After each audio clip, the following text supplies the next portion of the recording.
do it like this picture.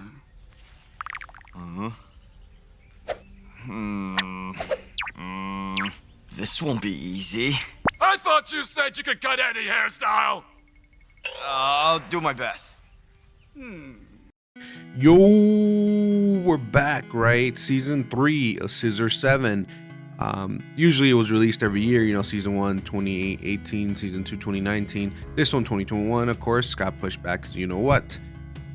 We're back, right? Leaving us hanging from season 2, which was my favorite season, which ends with our main character Seven gaining some of his memories and deciding to go back to Zhuangwu and fight off the assassin guild and take off the leader's head, right?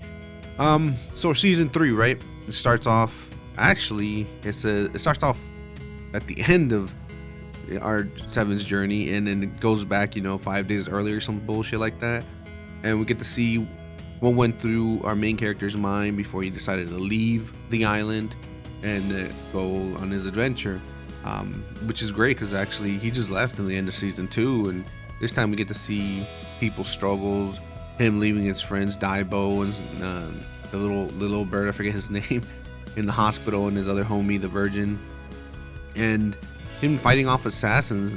Another reason why he left the island, because the organization was sending over powerful assassins and he had to protect the people of the island and stuff like that. And he goes on this crazy adventure, right, trying to find out who he was, his past, and all that. One thing I want to note though, they said this in the first season, and in the second they show the girl who betrays him and stabs him when he was Seven the killer back in the day. Do they ever explain who she is? If they didn't, that's one of the things I want to know, who that girl was. They just hinted in this season that she got killed, but we don't know, right? We'll have to see what happens with that. Hopefully you guys can comment if you guys know a lot, but I don't know. We get, like I said, we get some cool adventures, some bodybuilders, some ugly girls that turn pretty, stuff like that, you know, powerful kids, return of a lot of characters, the sunglasses guy, stuff like that, and we get to see Seven's antics and getting hurt, whether he's trying to do it on purpose or he just doesn't know how to do stuff, right? Because I thought they were gonna go with the serious mode for Seven, but they decided to stay with this, goofiness, which is fine. I love it, especially the voice actor does such a good job on him. So our main characters for this season, of course, have to be 7 and 13.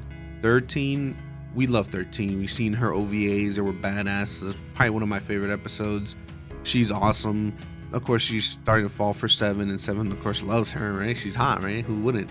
Nah, she's awesome, right? She's a great fighter, talented, and she generally cares for 7. And you get to see that in this season because she basically betrays her master in a way, or is that her master's plan? Who knows? And then 7, of course, our goofy, nonchalant character who's dressing up as cosplay himself, I guess. He's just like, is this cosplay, dog? He made us laugh throughout the whole season. It was a really hilarious moment. He gets in a lot of fights as well as 13. They actually had a lot of fights in this season, and I actually like that. It gives them more action, more edge, and hopefully we get to see that continuing, right? Music-wise, actually, I think it has the best opening out of all the 3 seasons, for sure. I went back and listened to the openings for season 1, 2, and 3. They're all similar in their own way, but I feel like this one they emphasized more on the music than they did in the previous 2. Actually, even advertising at the end of the show, saying if you want to listen to the soundtrack, you go to, where do you go to listen to soundtracks? I think Spotify and stuff like that, right? Overall, man, it's a good season. I will have to admit though that it lost me a bit. I thought it was gonna be better than it was. My expectations were high, so I mean this show is still good, but it lowered my expectations watching this. I was like, this definitely feels like a filler season. Well, not a filler season, but it feels like it's a cliffhanger season. Yeah, it ends with a cliffhanger. You're like, I gotta wait now for another season. What's gonna go happen? But it's getting good though. It's building there. I have hopes for the last season, but this one I'm gonna give it an 8 out of 10. First season I gave it a 7. Second season I gave it a 9. I love them a lot more, and then this one's an 8. Thanks for watching. Don't forget I'm selling t-shirts in my stores. Check them out. Links down below, and I'll catch you guys next time. Peace.